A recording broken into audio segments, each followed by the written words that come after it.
Hello and welcome to Nashville Misty Podcast, where you get a dose of juicy gossip, a little dash of wellness, and a whole lot of entertainment. I hope that you love this podcast as much as I love you, and that would be a mighty, mighty lot. I would like to introduce myself. I am Nashville Misty on all socials. My name is Misty Perry. I am a Nashville-based momager, affiliate real estate broker, entrepreneur, or more like soulpreneur. And I also have something new that I'm doing to fund this podcast. If you have been listening and you enjoy this podcast and would like to keep it going, I now have a way for you to donate to the podcast. So that would include better equipment and better guests and maybe swag bags for people donating their time to give us information on how to make our lives better. I've had Grammy Award winners, rock stars that have filled arenas, multimillionaires on this podcast to make your life richer and better, and to let you guys know the down low on how to be human. I mean, there's a lot going on. So if you're interested in that, you can go to PayPal me, Misty Nashville. It's paypal.com/PayPal me/Misty Nashville, and donate directly to the show. If you want to show love, the love of the heart, the currency of energy, I would absolutely love that as well. You can like, subscribe, comment on iTunes. That helps my rating system and helps me tremendously. If you're looking to buy or sell a home in Nashville, I'm your girl. Just email me, hello@mistyperry.com. When I tell you we have a juicy show today, like I can't. I'm covering my face. I'm all jacked up on keto coffee. I have a purely peppermint candle burning and an incense because we are going to get into it. And there's a lot. An A-list celebrity has been caught cheating and your girl was on a plane. It's a lot. But we're going to unpack it and it's going to be beautiful. It's going to be beautiful. It's a glorious thing. You know, the celebrities are so funny because my DMs is like, it's a roster. I mean, it is. It's a rock star. MLB, NBA, NFL, you know. It's really interesting. It's a small town, but a big town. But when they find out I have a podcast and they see TMZ, like they run away as if it's not all screenshot. It's all screenshot. So I had to dig through 50,000 photos for you, my audience today, so that I can show proof. Just a little proof. And you know, I didn't fire first. I think it matters, like who fires first.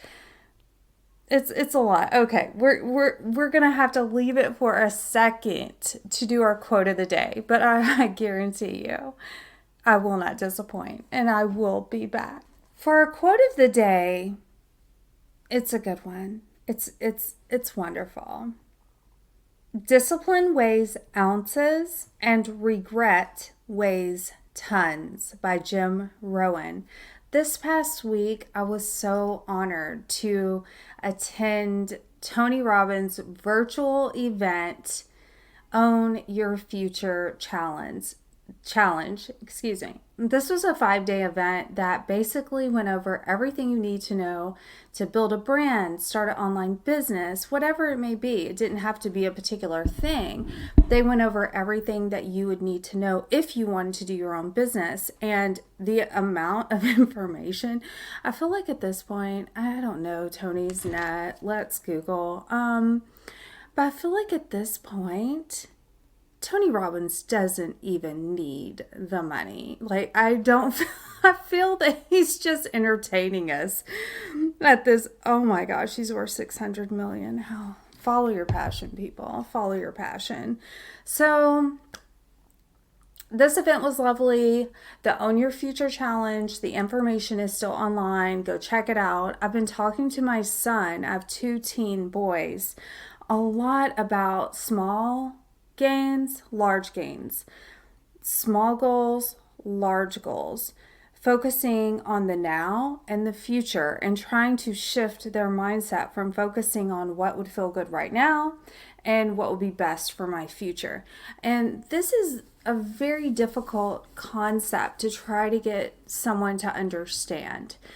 And I've received this message so many times, so many different ways this week, that we have to keep that macro perspective. We have to keep the big picture as our goal, because when we go to just get a dead-end job to have some cash, that is a gateway drug to poverty spiritually. We're not created to work dead-end jobs and do things we hate all day. You're not a robot. And I feel that economic shaming is the chokehold that society keeps on passionate people.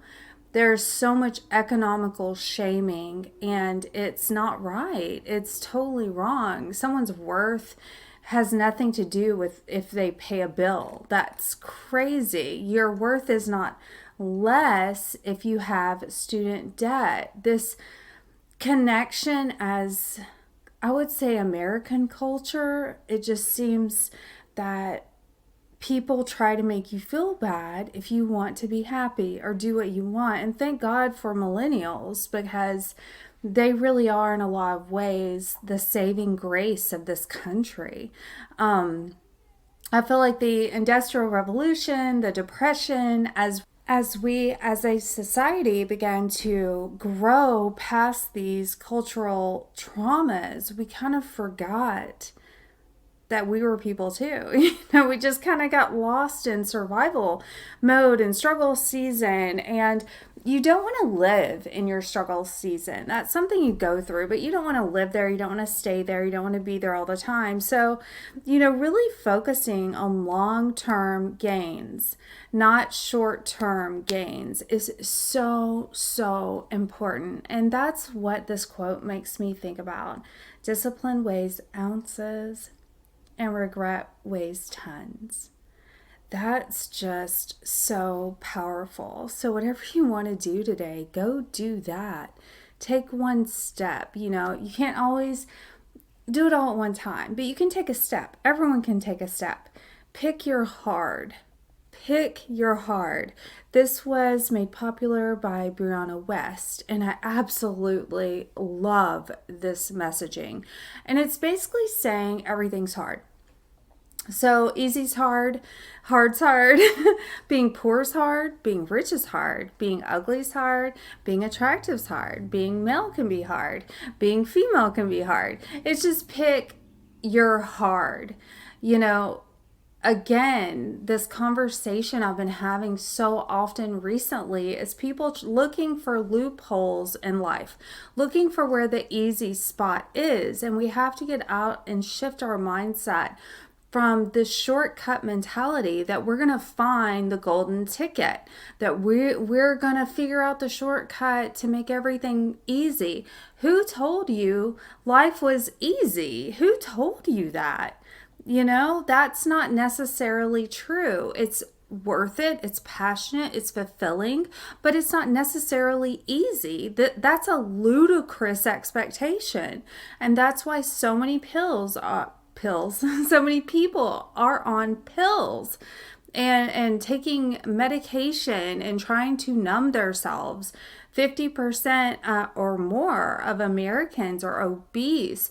The suicide rates are astronomical because people are expecting life to just hand them things. I believe in law of attraction and manifesting, and a big piece of that is contrast, and that you're going to go through things, and that's life's way of sifting through what you actually want. So even the highest level of positivity and law of attraction teaches us that we're going to have stuff we don't like, and that we're supposed to use the things we don't like to better define what we want in our future. And that's a message America needs. America, pick your hard. Pick your hard. Pick it. Pick it. Just pick it. Because if you don't, if you don't stand up for what you want and you don't define specifically the life that you want, life will put you to work. You will be working for someone else's dream if you don't have enough gumption to define your own. And that was the quote of the day. Towards millennials, and it's called cheugy. I wanted to do a deep dive into what constitutes something as cheugy. So basically, cheugy is anyone who exudes girl boss energy. This font would be cheugy. The pattern chevron, very cheugy. Literally anything that says "but first coffee." Also, wooden signs are very cheugy. If you wear Ugg boots, you might be a cheug. Giant scarves that you can also use as a blanket. Cheugy. Saying you want to hop on real quick. Yes Way Rose t-shirts. Very cheugy. Okay, so the past week a new word was invented, and I love every time Alpha Gens or Gen Zs burn millennials. I'm on the cusp of millennial Gen X, and millennial women do absolutely love to raise their floppy hats and lay into boomers and Gen X's like they know everything. And I don't think, and I am on the cusp. And I did take an online quiz that said I am directly in the middle mentally between a Gen X and millennial. But I find it so fascinating. Did millennial women not think they were ever going to age? Like, did you not think that the kids that were raised on social media literally were not going to come for you with all your karmic energy? I don't really feel like Gen X's bother anyone. I really don't. Maybe boomers, but I don't feel like Gen X's bother anyone. I mean, we were raised on like 70s, 80s hippie parent music, and live and let live. You do your thing, I do my thing. It's a very Jimmy Buffett-ish, because most Gen X's have parents that are boomers, but with a little hippie edge. So I feel that we all just have this very, like, kind of almost a coastal mentality. Like, we're not bothering you, but you seem to think with your floppy hat and filter that you need to come in and let everyone know how shallow you are. Well, Gen Z is coming to let you know that you're cheugy. So cheugy basically means anything not trending. That's the current thing on TikTok going around, and everyone who is not trendy is cheugy. So things can be cheugy, like you heard the guy in the video, shiplap, cheugy. That Ray Dunn stuff, definitely cheugy. Farmhouse, all that's cheugy. So they're definitely coming for them, and honestly, I'm here for it. I love it. Breaking news of the day. This story is a rabbit hole, and I would like to once again thank the celeb wives of Reddit format, to which I adore. I will try to add some music in there, probably won't. It will be just like links in bio. But nevertheless, here's your juicy tidbit of Nashville news today. I'm just taking a deep breath because this is big. This is an A-list celebrity. This is all alleged. Although I have the video if you'd like to see it. This is all allegedly happening. So I would like to state that first and foremost.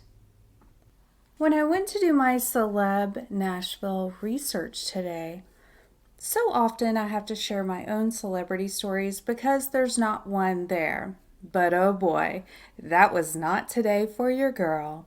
So let's recap. The subject that we will be talking about today is Lee Brice. He is a country music celeb star, A-list. Number ones, number twos, number threes, number fours. He has all the numbers. He is married with, I believe, 3 children, 2 boys and a girl, if I'm not mistaken. So, here's the 411 on your boy.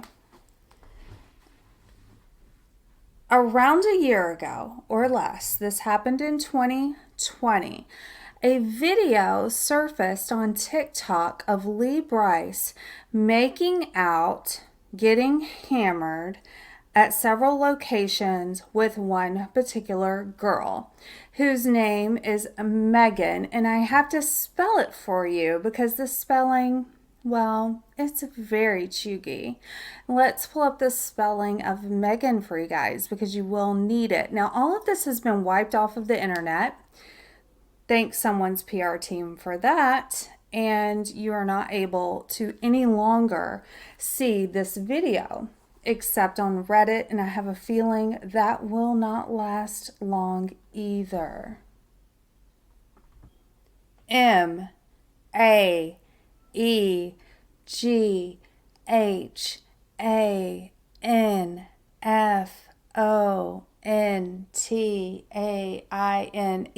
One reason this did not blow up last time is the spelling of this girl's name. If this was Mary Smith, it would have made it to national news.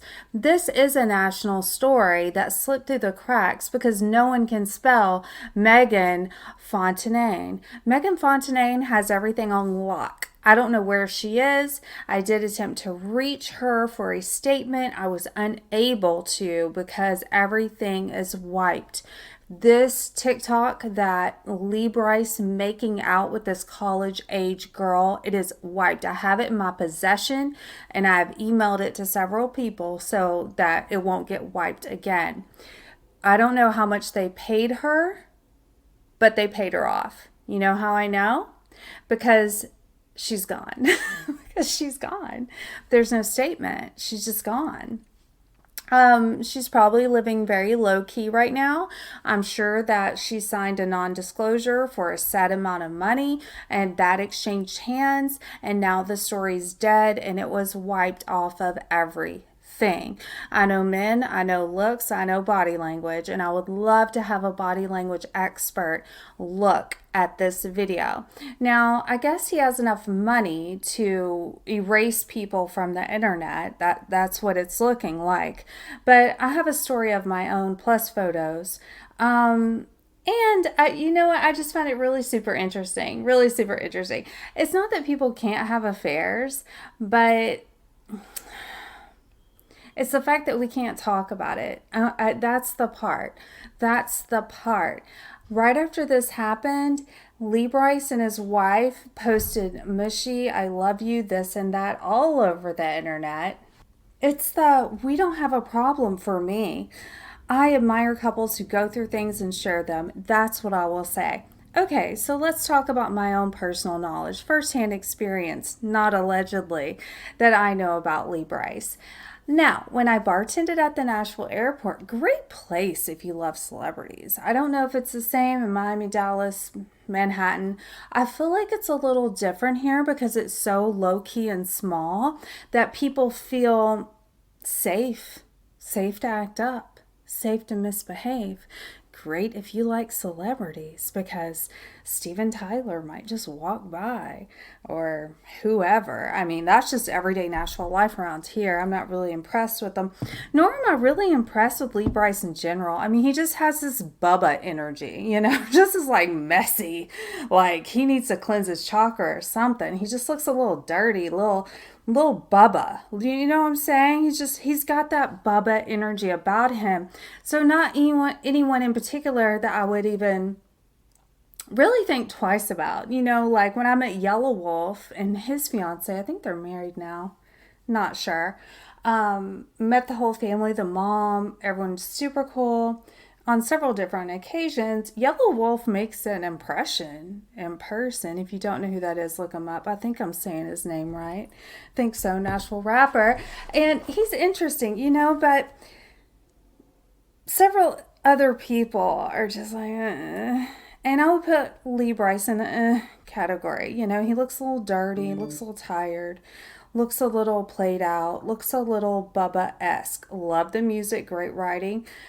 Absolutely phenomenal. Just really don't think about him on the radio. So when I saw him in person, it was just kind of well, there's Brice. I mean, it wasn't like a thing. It wasn't like the time I bumped into Jason Aldean. That's a whole nother story. And the label events he was at. That's all in the elevator. That's another story. Definitely not a Jason Aldean vibe. Definitely a Bubba vibe. And that's okay. That's fine. Now, what I can tell you is that there was a masseuse at the airport that I actually had like very close relationship with, and she would constantly complain to me that when he would get massages at the airport that he left certain body parts to be free. That's the best way I can say it. I just can't get that detailed about it. I have reached out to her. I am friends with her. I did reach out to her and say, hey, do you have anything else? All of a sudden, no, nothing. Really interesting also. So she had a lot to say when it first happened and the day it happened because we were walking in and out of the airport together. Okay, so moving right along. I was on a plane. It was actually when the ACM Awards were going to be in Vegas a few years ago. Lucky for me, it's not every day. Okay, it's every day you see celebrities in Nashville, yes. It's not every day you're on the AMC plane to Vegas. I'm not sure if the label arranged that, if it was a coincidence, if their agents all just paid for it at once. I don't know. But my fiance at the time took me to Vegas, very normal weekend for me. And I get on the plane and, it's Kane Brown. It's Kane Brown's beautiful little, she wasn't wife at the time. I think she was girlfriend or fiance. They were on the front row, which was kind of odd. It was like, why is Kane Brown like right here? Shouldn't he be in, I don't know. I would have thought they would have taken a jet. I don't know. I'm not sure. Maybe it wasn't available, and how I and my fiance ended up with the media in the back and with all the reporters, it was just really weird. It was really weird. But anyway, everyone that was flying out to Vegas from Nashville was on this particular flight. So me and my fiance board, and I'm like, oh my gosh, the entire plane is celebrities. And it didn't look like they had any security. It did not look like anyone was protecting them. I was just kind of like, are we lost? Are we supposed to be on here? So I walked past the aisles, and honestly, guys, just on the for real, it means so kind of nothing. Like, it's fun, but not like, ooh, like I did not take any pictures of anyone on the plane. I didn't talk to anyone. That's a Nashville thing that we just don't do that. And I don't know why. Like, it's old school Nashville is you never approach celebrities. You don't talk to them. I don't know who invents these rules. That's what I was jumped in on. No, I'm just kidding. We don't jump people in down here. We just take shots. But you just don't do that. I don't know where that started. I can't tell you. The new girls coming in, they don't care. They go up and they marry them and, talk, and they're all about it. But I've never dated a musician, zero interest. So we're on the plane. I'm in the back with the media. So I'm with like the journalist, and I'm still thinking it's so weird. And so I'm looking around for Bobby Bones because I always listen to him in the morning. Obviously I like radio. So I was in the back of the plane with these journalists, and I said, I'm actually looking for Bobby Bones. And they all busted out laughing. They're like, he would love that. He would love that you're on a plane with all these A-listers, but you would like to talk to him, because I've seen him at a few events, and he's just like, I don't know, you feel like you know someone when you listen to them for years. I really would like to meet him. So okay, where are we? All right, so the plane goes to Vegas. Everything's fine. We have our drinks, blah, blah, blah. We're getting off the plane. At this point, I kind of want to check into the hotel. I'm getting a little tired. We're walking out with all the people, and we get to the carousel to get the bags in Vegas. And in Vegas, the way it is it's when you exit the airport, it's this huge space. It's not like the Nashville airport where it's small in the basement. It's grand, like it's huge. There's all kinds of slot machines you can play and things like that. So I'm standing at the carousel. My fiance walks off to probably buy me something or get a drink. I can't remember. He walks off for a minute, and I look over my left shoulder and I'm like, oh my gosh, that's like Lee Brice. And he was like staring at me, gawking at me. He brushed past behind me, and I just thought it was so odd. I'm like, oh my god, that's really Lee Brice is like either trying to grab my behind or stare at it or something's going on. So I pull up my phone and act like I'm taking a selfie and actually took a picture because it was just so blatantly obvious. Actually have a photo of him behind me at that airport because it was so weird. It felt like he was completely available. And like I said, at the time, I didn't know he was married, could care less. He's on the radio, whatever. When my fiance came up, which is what I have a picture of, when my fiance came up, he turned his back and went to the other carousel, which lets me know he knew his bags were supposed to be over there, why he was even standing behind me and just staring at me. I mean, he made it very, very clear that he was interested and available. So that is my picture that I have. On the Reddit, there were several girls that said that unfortunately this is a lifestyle for him. That's just what he likes to do. What I'm really interested in is why everything is scrubbed off of the internet. I think that speaks volumes. If this is all innocent and this girl, Megan, was just a friend or this was a fan situation, and you can watch this on Reddit under Celebrity Wives, you can go watch this video. If it was completely innocent, then why did it get taken down? And where's the girl? Like, if something like this happened and it's a gorgeous young girl who's very active on social media, why did she disappear? That's the part that I don't understand. People have open marriages. Okay, then be open. Do you have to run around threatening people, making them take down things? I don't think so. You know, I just find all of that very interesting and very bullyish that you can't take a little heat for something that you obviously did. Like I said, not my type. Maybe he's yours. Obviously, he is giving off availability vibes all over the place. And you can read in the thread other interactions that tons of girls have had. And it's just extremely interesting. Not my type. Rather, be with a, I don't know, clean cut, takes a bath type man. But what do I know? I can be a little bit moody and picky. As part of our Summer Babe edition, this is your second Get Ready for Summer, be in the moment, be that sweet, sensual version of yourself. This is Hot Girl Summer. We are here for it. And I have had specialized fitness gurus and guests, but the one today is amazing.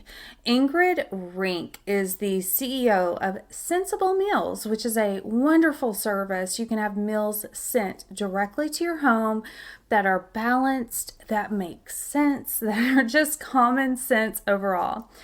Ingrid Rinck is married to former WWE wrestler Tyrus and has been featured on the Dr. Drew Show. She has won many, many awards, such as Woman of the Year. She is now currently invested in building her dream home that is modeled after a French Rothschild mansion, and we're going to get all into it. Plus, have a few tips on how you can be your best self this summer. Ingrid, I'm so glad you're on the show. Girl, I know what is that, and I'm recording by the way, but what is Okay. that? What is that about sitting in the car? What is the It's the therapeutic value? best. I don't know. I thought I was the only one that did that because I have anxiety. And it's funny because because I have anxiety, I also always remind myself, don't close the garage door and sit in your car on your phone and end up killing yourself with, the carbon monoxide. Like, so I sit there and, I do it for anxiety, but then whenever another woman tells me they do it, I'm like, you don't close the garage door, do you? Like, be careful. I know exactly. Well, I did it last night and I don't know. I had my door open and I went to get out with the groceries, the mom duties. And Yeah. I just sat in the car. Like I had one leg hanging out of the car and I just wasn't ready. I like just wasn't ready to deal with my family. And I think that's okay. Like that's okay if I need a I don't know. minute. It's just quiet. I like quiet. I really do. I'm very sensitive to noises and just kind of the activity all around you. And for whatever reason, the car just seems airtight and quiet and you're alone. Yeah, and I have all my stuff in there, girl. I've got like the vegan nut butters and Oh, cool. I have aromatherapy. They make these like aromatherapy for tranquility or peace. Yeah. They make air fresheners like that. Oh, yeah. So when I get in my car, I'm like, oh, this is my space. It's wonderful. Okay, so thank you so much for being on this show. So this edition is the Summer Babe edition. So I had you back to just kind of go over fitness goals to motivate people. And I have to catch up on your TikToks because I love them, but when I'm not on there, I get behind. So Yeah. I had to go back and Ingrid, you would be a great reality star, by the way, just You know following you what? guys. So I've been asked to do probably every reality show under the sun over the last 10 years at different points. And I always said no, because at first I was going through a custody battle with my ex-husband. So it was like, well, I can't go on this dating show or that dating show because No, I'm you going through can't give them custody. you can't give them ammunition. Exactly. If you So, divorce a narcissist, you can't do right. anything, nothing. And so then after that, I said no to stuff. Then it was, I opened gyms. And so it was like, hey, do this weight loss program, do that one. And I was like, no, because when you sign up for it, you have no control. So they could literally make fun of your business if they want to. They can say it tastes like dog food or that you suck. So I just was really scared to not have any control. So I said no. Then George and I, my husband, we've been asked to do a reality show. We actually were in talks with 3 different production companies, and then COVID happened and everything shut down. And so we really have not revisited it since then. But I agree, like I'm kind of at a place in my life where I love being open. There's really nothing that I would not put on camera, honestly. So I think that we would be great for it. Well, you shared the hair story. So I'm pretty sure like after that you're an open book. Like Yeah. there's no rules. Yeah, I feel like a lot of people had plans, then COVID and all that's meant to be or not meant to be, whatever. Yeah. But that reminds me of something I heard this morning on E. They were saying that Oprah said, always own your stuff. Like never sign something where you're not part owner and control of your own content. And that's Yeah. one thing you've done. You own all your own stuff. Like Yes. that's you. You're not famous because you went on someone else's stuff. You created it out of nothing. Yes, thank you. Yeah, and I actually got asked to do like People magazine. I guess they do like once or twice a year people who've lost over 100 pounds. So I think it was back in maybe 2017 or 18, they picked me as one of the 3 women. And I didn't do it at the last minute because you had no control, no editing. And I'm like, I don't want to be with like a camel toe on the front of People magazine in every checkout aisle in America or something. You know what I'm saying? Like, my anxiety will not let me not have that control. And so I have turned down lots of things that probably could have propelled me forward a lot faster and a lot sooner. But I mean, like you said, everything is meant to be in its own perfect timing. And had I done one of those things, then maybe I'd be washed up in old news by now, you know? Right. You're building momentum by building your own thing. And I was on TMZ regularly, and that's a 10 million view Yeah. audience. And they actually recruited me, my son's act. And so we're in the entertainment business a little bit. I manage them, so I'm their Yeah. momager. And TMZ asked me to come on the show and do it via, virtual. But at some point, because it takes, I know that's a small clip, girl, but that took like all day. Like that one clip, because you have to do the sound checks and then they have the legal, you're in that world, And at one point I was like, I have to build my own thing, even if it's smaller. I have to have it in my name, and it has to grow organically for it to be powerful, because you can go around all day and be on all these different things, but at the end of the day, it's what you own. Like, what do you own? Your asset, your name, yourself. So 100%. You're so smart. Okay. Can I get a house update, please? I saw some. Okay. So you said something came in from Alabama, but I did not know what the word was. I was like, what is she talking about? So basically what happened is, I think I started building like the end of 2017, and I started building, and it was this beautiful home on paper. But when they built it and I drove past, like they put the roof and everything up, and I was like, this is the ugliest thing I've ever seen. And my dad, who's my contractor, he was in France at the time, and he's like, I'll be back in 2 months. I was like, no, please stop. Like, stop it right now. It is so ugly. And he's like, you're overreacting. And I was like, I'm telling you, we're going to rip this apart. And so we spent all this money basically almost finishing the house. And I literally stopped it, ripped the entire roof off, went back to the drawing board and I added a whole other house and a half to it, completely changed the style of the house. So that took like almost a year.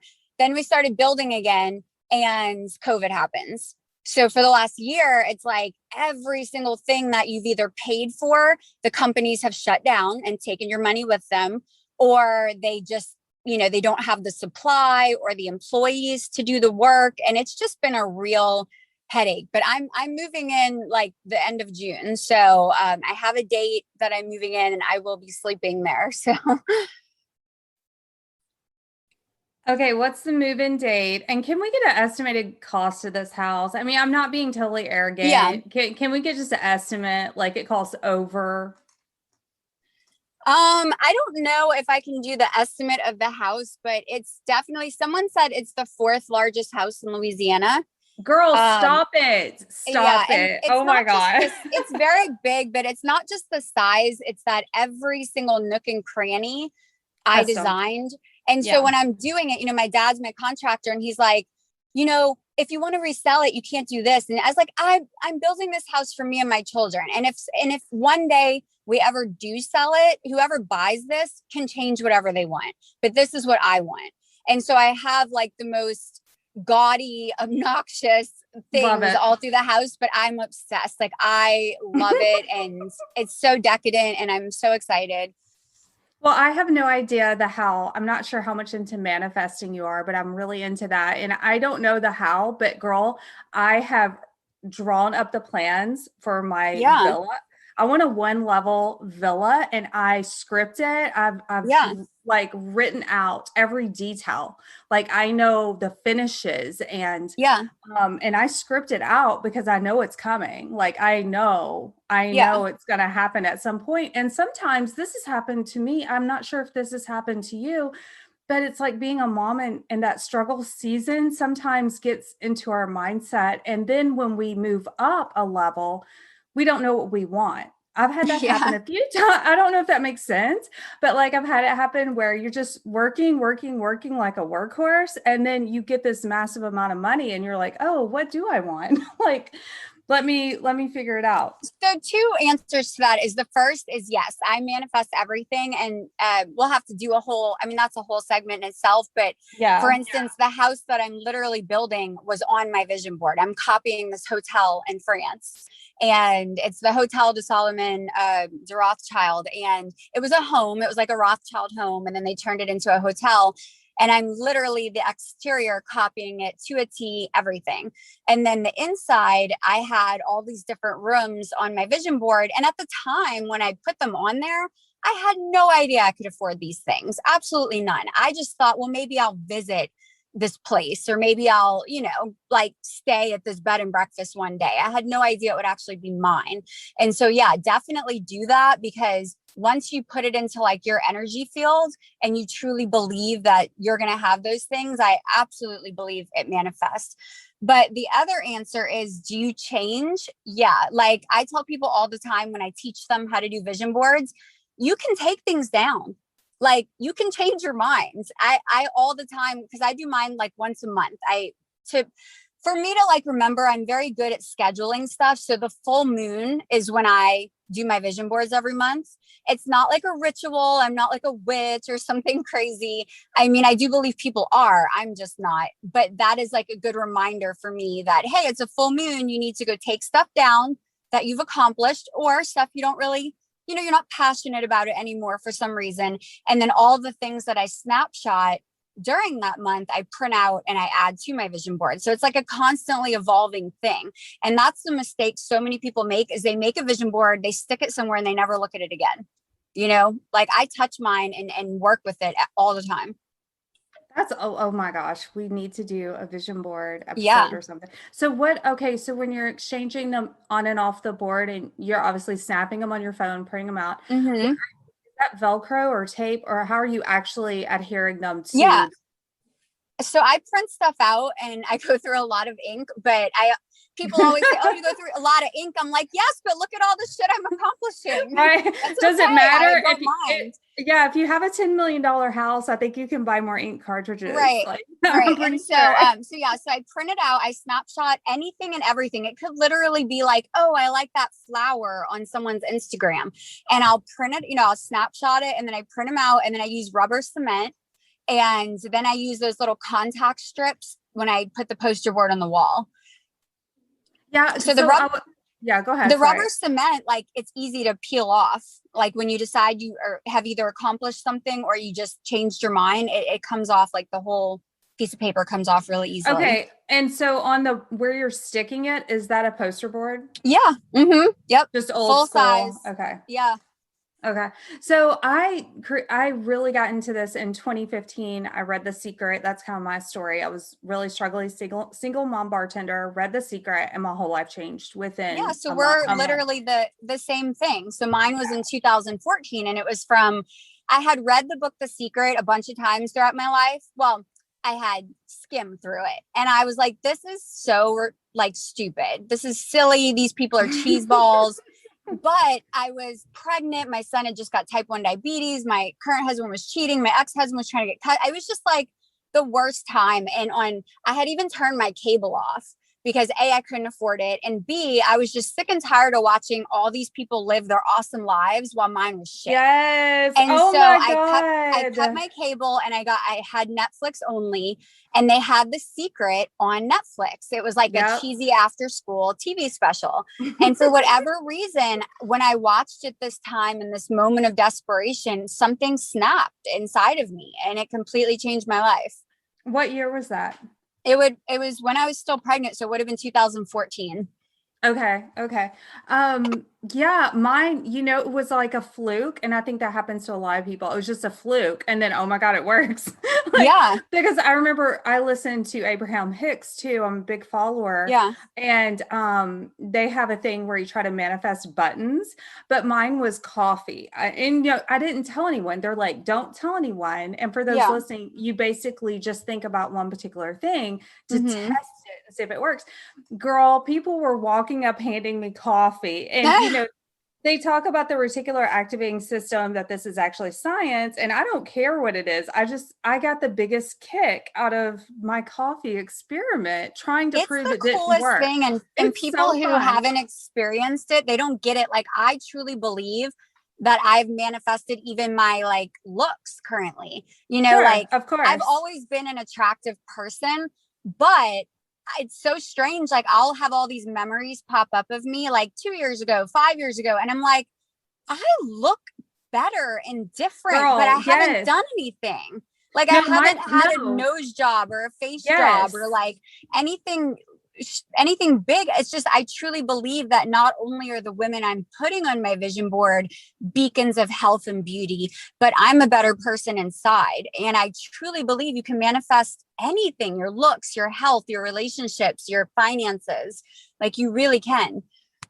Yeah, absolutely. So I was at a big A-list country, and that was the ding you heard. There's some gossip going on. I have a little gossip a big story's breaking right now. So that's going to be right before this interview. But I was at this country music concert and a guy walked up to me and started screaming, "I hate fake people. I hate fake women with their fake nose jobs and their fake cheekbones." And when I tell you honestly, I've not had a nose job. Like I've had Botox and lip injections. Thank you for thinking it looks fake, because I haven't. I know it's like I used to get really offended and hurt, and now I'm like, well, dang, I must look really good if you think it's fake. So Ingrid, I went back and took pictures of me before the law of attraction and after, and like I do beauty manifestations and I do these archetype. They're like archetype meditation. I need to write all this down, but I did all this and I really did feel I was embodying the energy of attraction. And I began studying attraction because I was madly in love with this guy, long story. But anyway, so I really got into, okay, how does attraction work? How does feminine energy work? So I started playing around with it. I swear to you, I have before and afters. My bone structure, it looks different. I look like a different person. I'll be 45 in a couple of months. And yesterday a girl came up to me and she's talking, all these 20 somethings come up to me and talk to me like I'm their age. And I'm like, because we don't have the same problems at all. And I'm like, and she's like, so are you like 27? And I'm like, no, girl, no, I'm not. Yeah, no, I totally get it, because like you said, I've had Botox in my forehead, I've had lip filler, but that doesn't change your bone structure. That doesn't change your skin. It doesn't change the essence of who you are. And for whatever reason, I agree, since I've started manifesting who, what, where, why, when, it truly changes not only your environment, but yourself. I mean, why can we manifest a mansion, but we can't manifest that our face is going to look better? I truly think we can. I mean, Barbara Streisand used to say that she could like change the color of her flowers, and and when I like first read that, I'm like, this woman's crazy, but I don't know. Now I'm starting to believe it. Well, my kids think it's funny because I'm very open, like with them. And so I'll be driving and say, I want blah, blah, blah. And they already know that I'm going to get it. I'll literally say, I think I'm going to go to Mexico. And then someone will be like, do you want to go to Mexico? Right. Like that's the level I operate in. Like it's normal, because to me, that is normal. That's like what you do. And a couple of days ago, I was like, I think I want to fall in love with an Italian. I don't know why. I felt, girl, the next day, a man that owns a winery messaged me and invited me to Italy. And I was like, the next day, like immediately I manifested. And not to say I'll do that, because I'm in control, because we are in control of what we're attracting. So not to say you have to do all of them, but I try to be like really careful too. Like for instance, on my vision board, if I put like, hey, I want to be a size, 2-4. Well, I make sure to write on there a size 2-4 healthy and happy, because I don't want to get like an illness or something and shrivel down to a size 2, and so I try to be really, although some things can be vague, like a house or whatever, when it's about my health or my children, I try to be really careful with my words. Girl, yes, absolutely. What we say is so powerful. So I had done a vision board, and I heard there's several podcasts I love, and I heard on one, they said to do your vision boards quarterly, not yearly. So I'm really glad you confirmed that. That's awesome, because it's a shorter time span. So it's just better. I never even heard that. I just, I realized at some point that I was doing it more regularly. And then I just started making it kind of, when I'm writing my intentions during a full moon is when I do my vision boards. And it does make sense, because you're actively doing it. You're actively thinking about these things that you want. You're touching them, you're printing them, you're gluing them, you're putting them up. You're not just like doing it one time and forgetting about it. I think it helps a lot. Yeah, I do Pinterest too, which I don't know, I'm not sure if that it kind of primes you, but I feel like the physical printing it out is more powerful. But Pinterest is nice in a pinch because you can have your different boards set to private, Right. dream house. I have one that's called My Fairy Tale Life, and it's so Mm-hmm. fun because it makes no sense. Like there's no logic whatsoever behind it. So this is the Summer Babe edition. So you have this morning routine, and I had so many things to ask. I had so many things to ask you last time. I did not get to kind Okay. of, I just want to know more. So basically your morning routine, you have custom contoured this routine for the body shape that you want. So can you kind of go into that, what elements you're using, and if you're planning to make this a workout that people could buy? Right. All right. So I was, again, kind of on accident. I always taught fitness classes and I taught everything. I mean, I taught yoga, I taught like ballet, I taught kickboxing, I've choreographed my own stuff. And then I've done other people's choreography, like Les Mills, for instance. But I don't know, like I always did not have my own mind body connection because I was so focused on making sure the clients enjoyed their experience and that they were all safe and they had, lots of modifications. I mean, I was an amazing instructor because I made the class about them, not me. But during COVID, obviously, you couldn't teach classes. So I was forced into solitude. And at first, I was filming myself and talking like I would typically teach a class. But then at some point, I just decided, you know what? I'm just going to turn on the music and do whatever my body wants to do. I'm not going to think about it so much. I don't have to give any modifications to anyone. No one's paying me right now. This is for me, not them. And so when I started doing that and my body just started kind of moving however it needed. Now, yes, when you teach yoga or you teach, let's say ballet, for instance, of course there is proper technique and form, but who says you have to stop there? As long as you're being safe with your body mechanics, why do you have to only do a pirouette a certain way? Why can't I extend it or get deeper into something because that's where my body feels best? I'm not auditioning for the Nutcracker right now. Like I'm trying to take care of my own personal body, which is shaped different than an actual ballerina. So Okay, that so was kind of the drive behind it. okay, so let's take the arm. So for a slim arm, most women would go in and grab, weights and do bicep curl. We're just talking about traditional fitness. If someone wants to slim their arm or your arms, oh my gosh, you have like the best arms.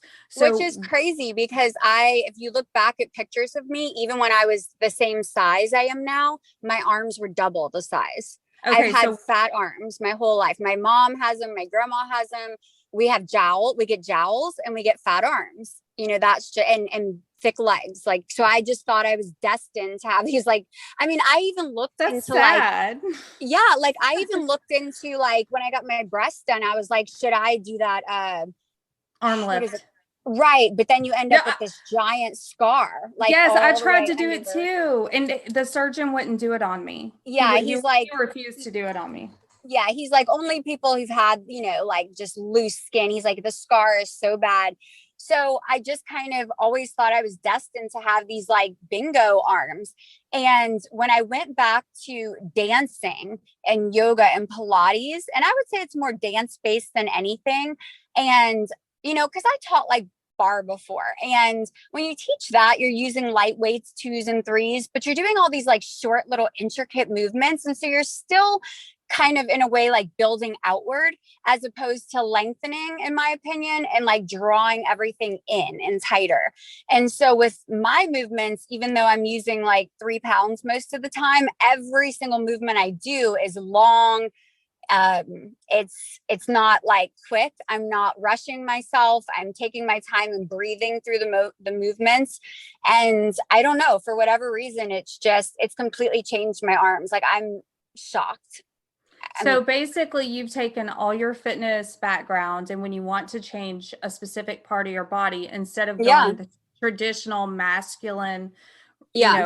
route or whatever. You're incorporating your knowledge and your information about your own body and creating a custom workout for that particular body part. Yeah. And let me tell you something. I haven't posted a lot of this yet because unfortunately we live in a very judgmental society. So I'm trying to figure out how to do it.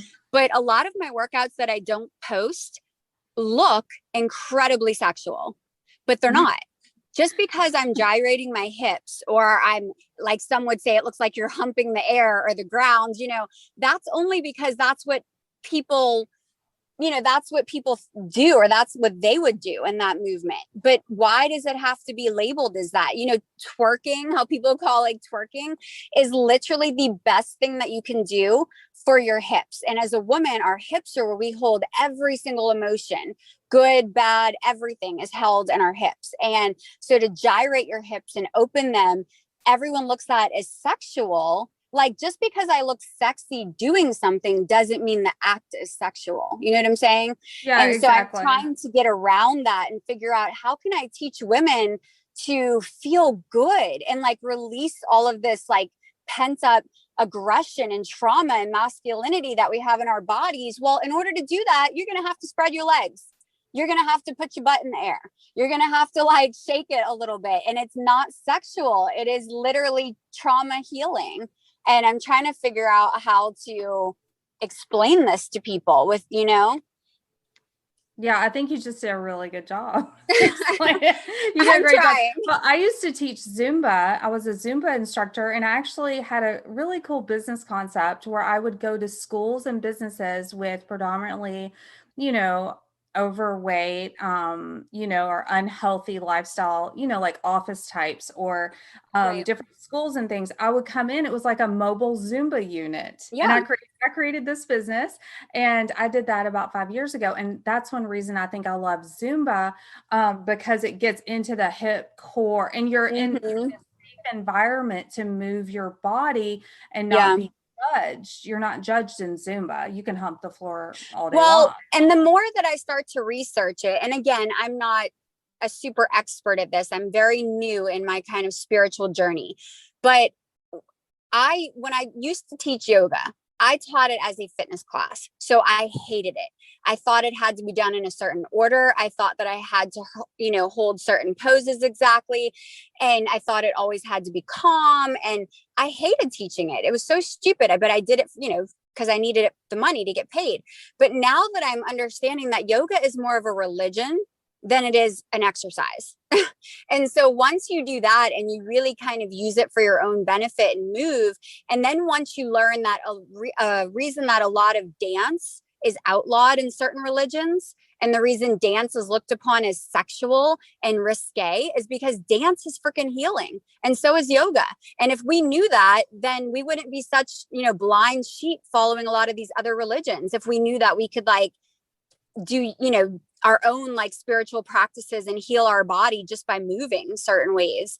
And so I think, unfortunately, society has made us think things that are healing to us that aren't medicine are bad for us, and they're not. Yeah, it's complete opposite, stay away from the herbs and the sage and the weed and exactly and don't sleep too much. Anything that would naturally reset your body. I really like fasting, and me too. Try to find information in America about total fasting for 3 days like that. That's not what's trending. Crazy that's is that trending. Any doctor that's not big on Western medicine will tell you that the way that you can stop or prevent, or even once you have a disease, stop it from accelerating forward, is to starve it. And you hate to use the word starve because then people think, oh my God, you're anorexic. No, you're basically you're not overfeeding yourself. You're only eating exactly what you need. Why do you need to eat extra? For instance, let me just give you an example. So this week, my son was sick. Then my husband was sick. Then my daughter was sick. They all had something different because we've backed off on the mask recently in our area. So then we had one with strep throat, one with pneumonia, and one with stomach virus. Wow. I'm like, so clearly the mask worked for something. But anyhow, so I'm home with like all three of them for the past week and a half. It's literally been torrential downpours, like hurricanes almost here every day. So I was home. So I didn't get to the grocery. My meal prep that I would usually get delivered, I didn't get this week. So although I didn't drink alcohol and I didn't eat like dairy and things I would have done in the past, I ate more than I typically would. Like instead of eating like 1,500 calories, I probably had like 2,000 or so a day because I was bored. I was stuck at home. Instead of eating like, fresh steak or chicken or something or vegetables, I was eating like gluten-free chicken nuggets or like crackers because that's what I had at the house. My skin, I have like 6 zits on my face right now. I literally could not work out yesterday because my skin hurt, like my body hurt. And the only thing that I did different is that I ate too much. I ate an extra like 500 or 600 calories each day this week than what and I didn't really gain any weight. I might've gained a pound or two, which I don't care about that, but I felt terrible. Like everything about me just was achy and tired. I couldn't get out of bed. I overslept my alarm. Actually my son's diabetes alarm went off during the night and I slept right through it. And so the only thing that I can it's like when you eat too much food like that, it really just shuts your entire body down, and no one wants to hear that because they just want to eat. But I mean, it's the truth. Yeah, they want to eat and take pills. It's so funny because when I would go on vacations when my kids were little, and I'm like, we cannot do this. We cannot go somewhere for 5 days and eat out. Like and I remember feeling so sluggish in my brain function. It took longer to get me primed up, you know what I'm saying? And I think really fast. My brain, it works great. Yeah. And I'm like, oh my God, is this how everyone else feels? Well, they do. Horrible, and that's the problem is until you feel better, you don't know that you feel bad. And so all the, and a lot of what bothers, I think we have a delay, but what bothers me, let's just use TikTok as an example, is they have all these, trainers, and they'll come and try to attack someone like me for fasting or for eating low calorie or for doing a certain type of exercise. They'll make fun of my workouts. And I'm thinking, well, number one, why are you making fun of another woman who's trying to better herself? No matter who the other woman is, why are you doing that? Like, what kind of a human being are you? Number two is, I don't want to look like you. Like, your face is completely broken out. You're extremely masculine. You're aggressive. Your personality is aggressive and mean. Like, all of that stems from the way you're eating and the way you're moving your body. And so for you to be making fun of the things I'm doing, which are the complete opposite of what you're doing, and I don't want to be like you. And when you stand up for yourself, people think like, oh, are you saying that, she's manly? Listen, if you want to be manly, then absolutely you need to eat more. Absolutely you need to go throw kettlebells around and stuff. And if that's the body type and the attitude that you want, then yes, keep doing those things. But that is not the body type, the attitude, anything that I want. The skin, because people don't want to hear it. But like when you're, they're like 20 years old and they look the same age as me. A lot of these nutritionists, these dietitians, these trainers, I mean, they might have jacked muscles, but A, I don't want that. And B, I don't want to be 20 years old looking like I'm 40 or 40 looking like I'm 60. And it all has to do with your diet and your exercise. So I'm glad that, you guys read that in a book, but I'm doing like everyday real life, verification with like my own self and my clients that what I believe works. Yeah. And I think that dovetails on my last episode. We talked about masculine. I had actually an anti-feminist on my last show, and she was talking about how women can never be men, like how women are stuck in this thing to compete with men and these muscles. Right. And we're more fatty by nature. Yeah. That's who we are, naturally softer and more fatty. And instead of fighting that, just work with that and that internal stuff too. Just like calm down because you're aging yourself. Like every time you get upset. So that reminds me about the cell test.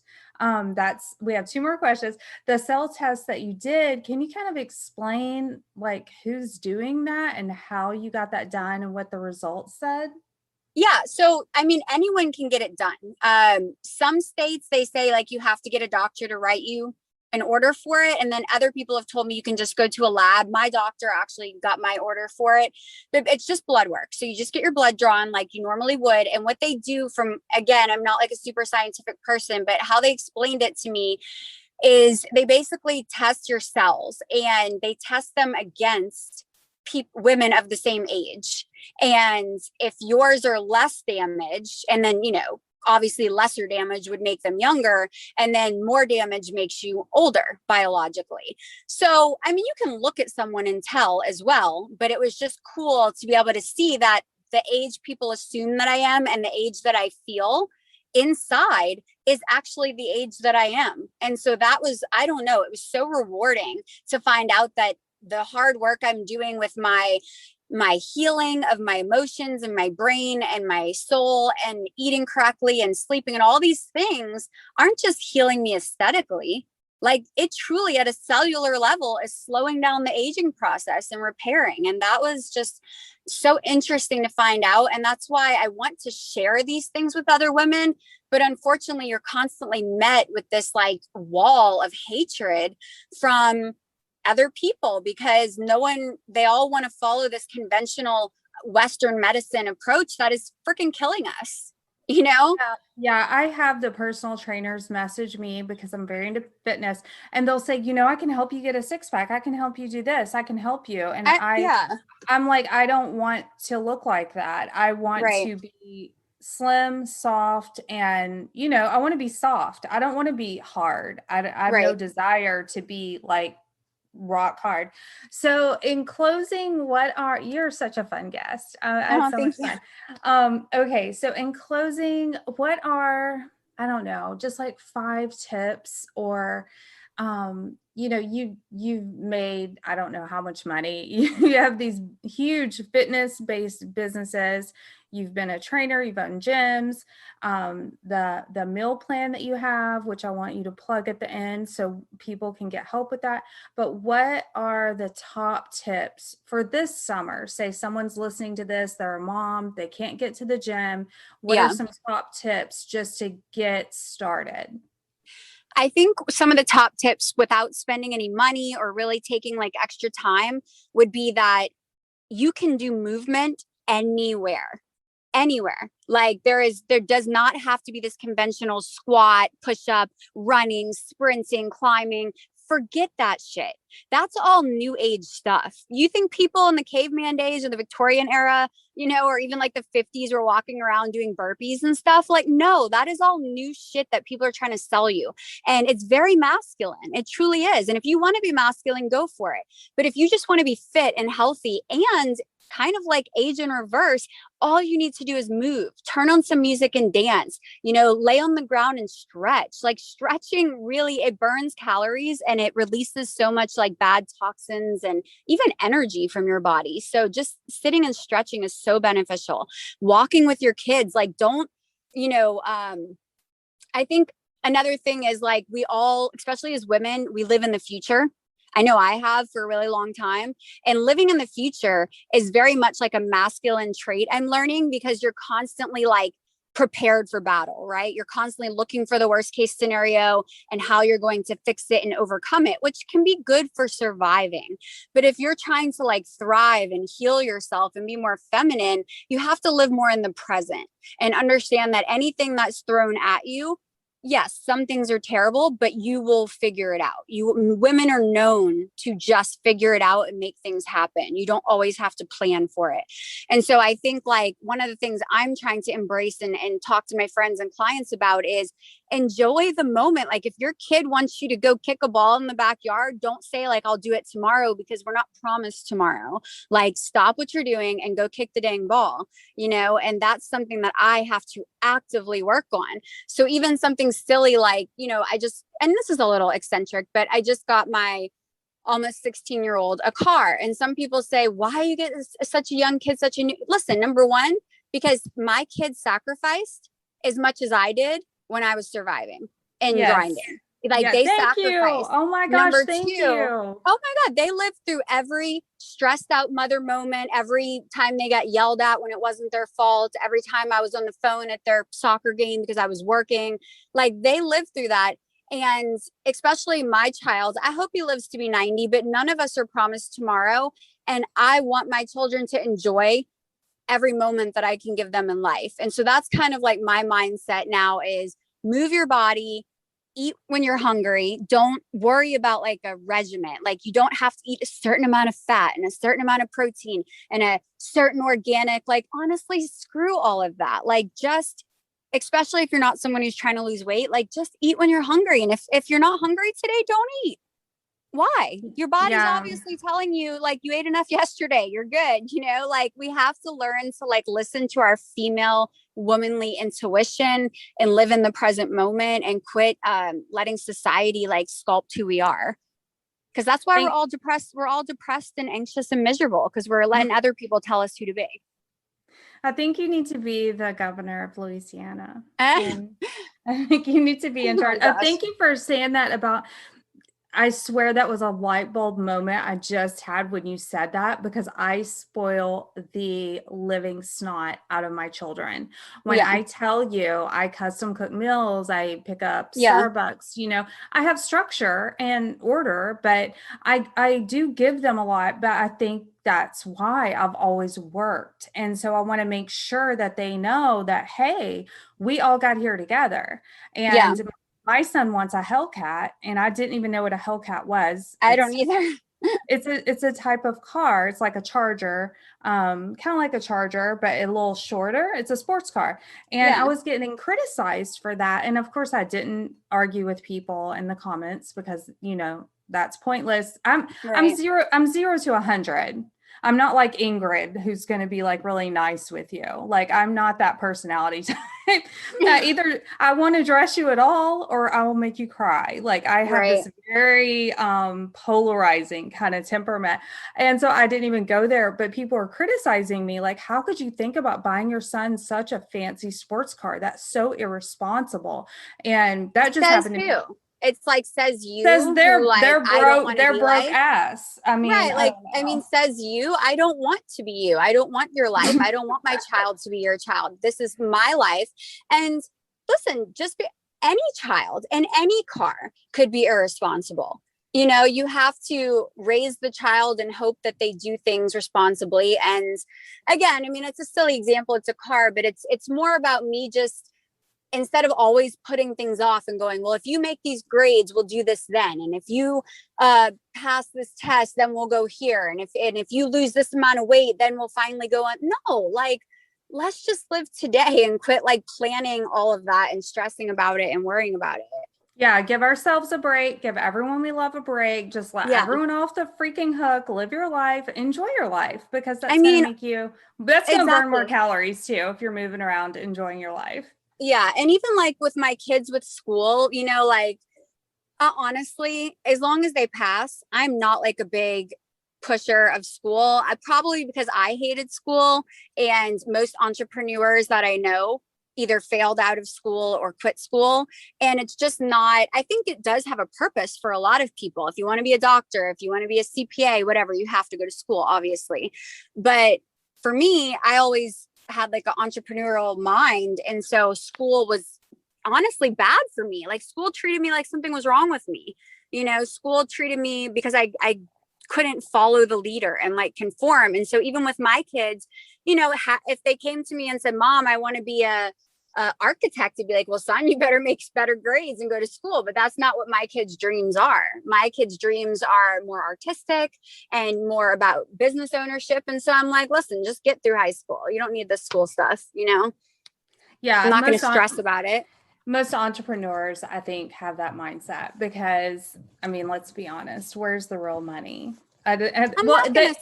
The Elon Musk school would be nice. You know, he has his own school. That would be a great school. I'm not going to sit here and like, you know, punish my kids over getting a C or D. I'm not going to scream. I mean, because what are you really doing? If that's not everyone is talented and smart in their own way. And I wish that at a younger age, now you have to wait till college age to kind of figure out what you want to do.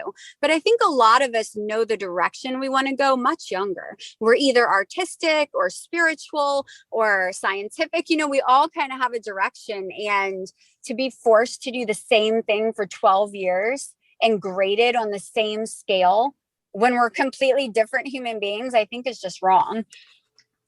Yeah, I think my son had told me in Germany, by the time they get to middle school, they get to go work in their field. That's amazing. Like they don't, I believe it's Germany, but they basically, okay, you're going to be a vet. Well, you go work at the vet's office now, and you still have to do academia, but it's not like our school where you have to show up somewhere every single day. But I'm really weird about boundaries. I'm just like, I don't know. I have this thing about boundaries because I'm kind of like, my children are separate people from me. What they do is not a reflection of me.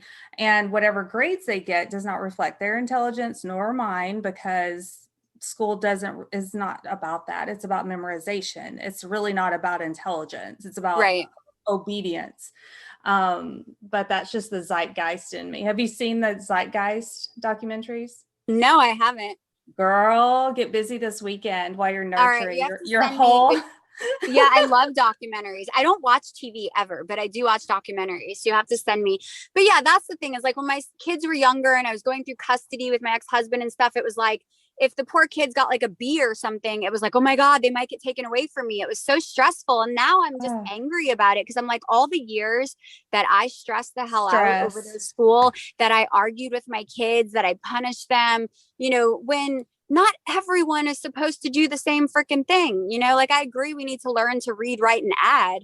But after that, it's like, let's start moving in a direction for what our talents are, not what everyone thinks we're supposed to do and grade everyone the same.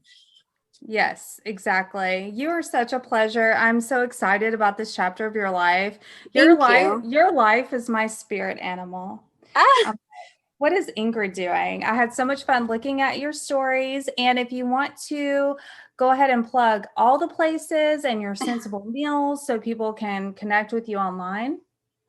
Yeah, so you can find me at Ingrid Rinck on Facebook, TikTok, and Instagram.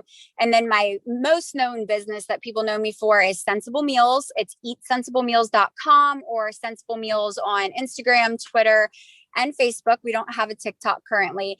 But yeah, I mean, I have a lot of other businesses that I'm a little bit more like under the radar with, because they don't require quite as much like clientele and branding.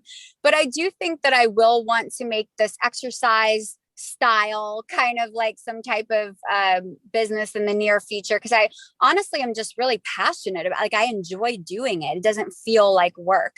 And that's how all of my businesses kind of started, out of passion and out of a necessity. And although my other ones still do really well and make money, that kind of like eye of the tiger passion isn't there as much at the moment. Whereas it's the exercise part and the kind of like tapping into your feminine energy and your female power is kind of where my brain is right now. And so I think that definitely will be my next big like hurrah with business. Yes, I'm all about it. Go tell those muscle, tire flipping, aggressive mean girls. Put them in their place. Put them in their place, Ingrid. But the thing is like, it's so annoying because like, I have nothing against people who want to flip tires and be, big and bad. Like, great. Just don't be mean to me because I don't want to be that way, You're challenging their business model. Okay. If you tell them they can be whole at home and it's free and use your body, and they're trying to sell whatever, everyone's selling something, but I can't wait I'm just seeing a workout video, in my unprofessional opinion. Whatever you're doing, I will buy it. And everyone go follow Ingrid. And I hope all your babies and husband are healthy this weekend, and enjoy your weekend, Ingrid. Thank you for being on the show. I love talking to you and learning more about you. We're very similar with like the fitness background and the single mom and the kids and the manifestation. We have a lot in common. Ingrid, thank you so much for being on the show today. I hope you have an amazing summer, and everyone go follow her. Go check her out. We need more voices and overall wellness and not just pushing products down our throats. She does not need money at this point. At this point, she is literally working from her heart to share with other women how she got where she is, and that's the type of energy that we all need. We all need that supportive, I'm here for you, sis, vibration. That is absolutely the next level of supporting other women. So let's get on board and let's do that. Now for our new addition to the show, restaurant etiquette tip. Manners and attitude will take you places that money will never see. Manners and attitude literally are your life source. Your attitude determines your altitude. I remember that cheesy poster up in my teacher's class, and I always love quotes. I guess I've always been developing and being into personal development, even on a small level. And I absolutely did not know what that meant as a child. Like, okay, my attitude determines my altitude. And I think the picture was of a plane rising, and I kind of understood, okay, I need to have a good attitude. But I can be very much all or nothing, so it's like doormat or warrior. And I've had to kind of refine what that means for me and define it into my own terms. So having a good attitude really means being gracious with those you allow to come around you. It doesn't mean that you let people run you over or overtalk you, but when you are in the company of others, that you have just a certain je ne sais quoi, a certain graciousness about your persona. That is what you want to take with you when you go out. You want to have grace. Grace is such a beautiful word because it doesn't mean that we let people treat us poorly. It means that the way we react to those that treat us poorly speak more about us than them. So when you do go out to eat, you want to have an air of graciousness about you. You want to mind all the P's and Q's and manners. Make sure to say thank you, no thank you, look people in the eye, and most importantly, have a sense of gratitude, a sense of just really good-heartedness, and make sure you take that with you everywhere you go. Now, when you are out to eat, that was just a little appetizer. When you do go out to eat, the main dish today is who pays. Who pays?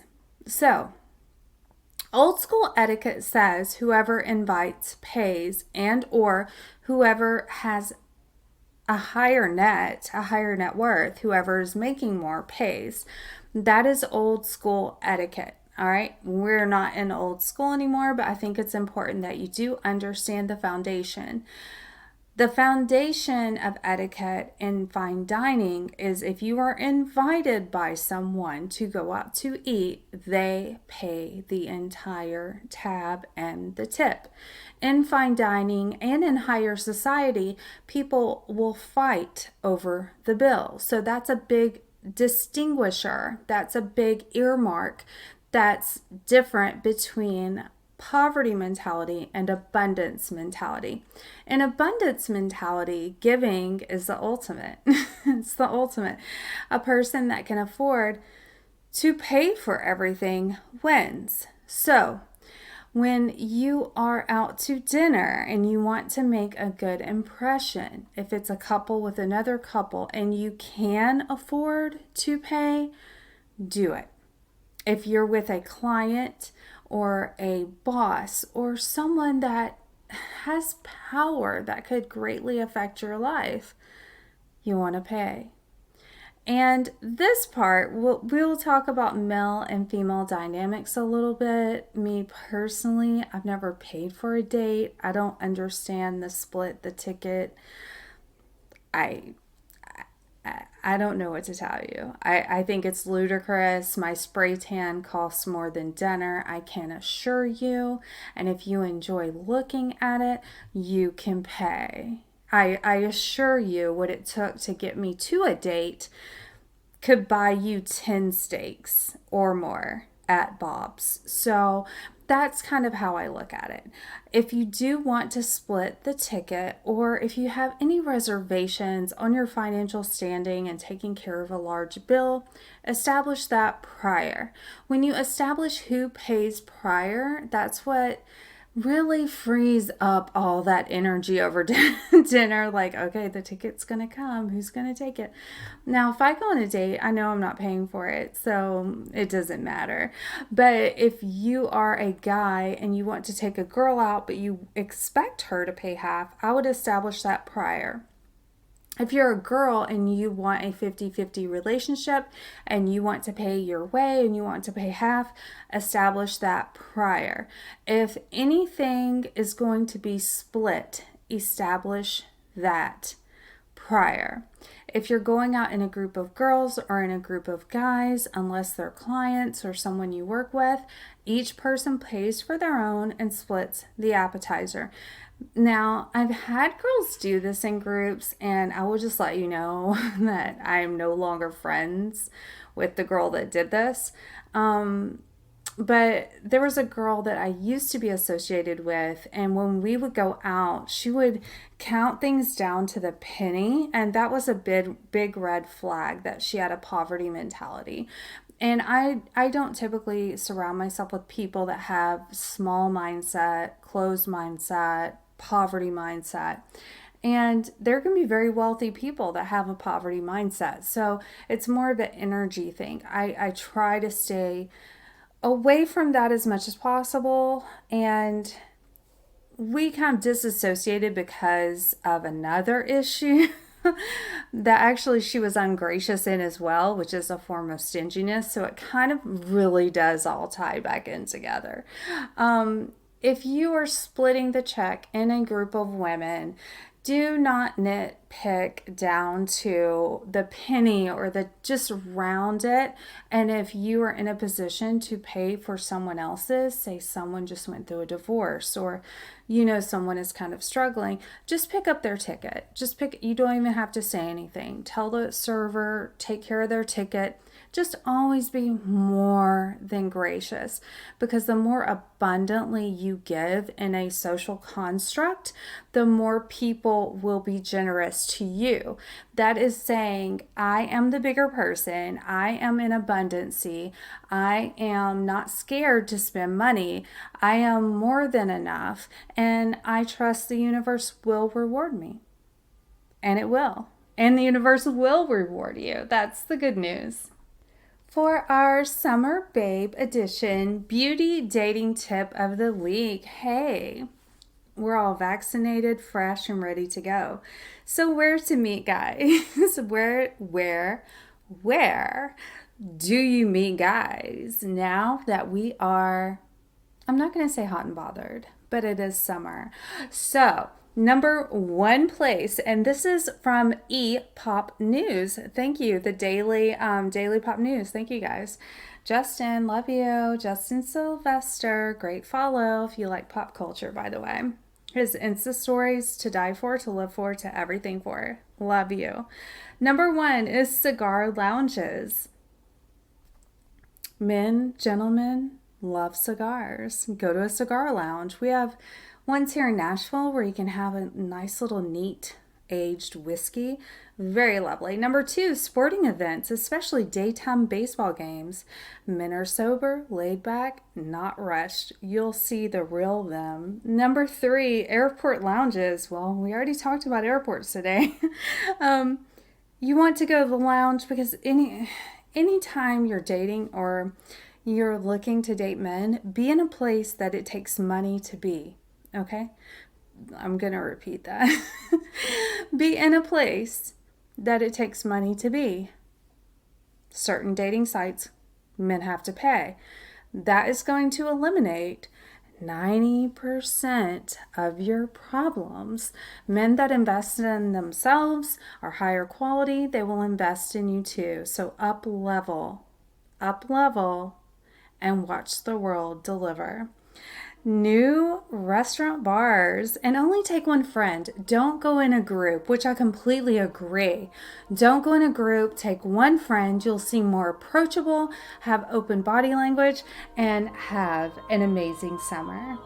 It has been my absolute pleasure to bring this information in this life-changing show for you today. If you would like to support the show, please go to paypal.com/PayPalMe/Misty Nashville. You can also find the support link on all my socials. I am Nashville Misty. Just click the link and you will see it there. I really enjoyed spending this time with you guys today and bringing you this information to Hot Babe Summer Edition number 2. If you have any questions, comments, or concerns, you can email me at hello@mistyperry.com. Also, check out my blog on NashvilleMisty.com. I have a mindset rehab. My other sister podcast about mindset is on there, how to get in touch with me, and just a little bit more information if you're still slightly thirsty. Head over there. I love you guys so much. Thank you for listening, and don't forget to rate, comment, and subscribe. Have a blessed day.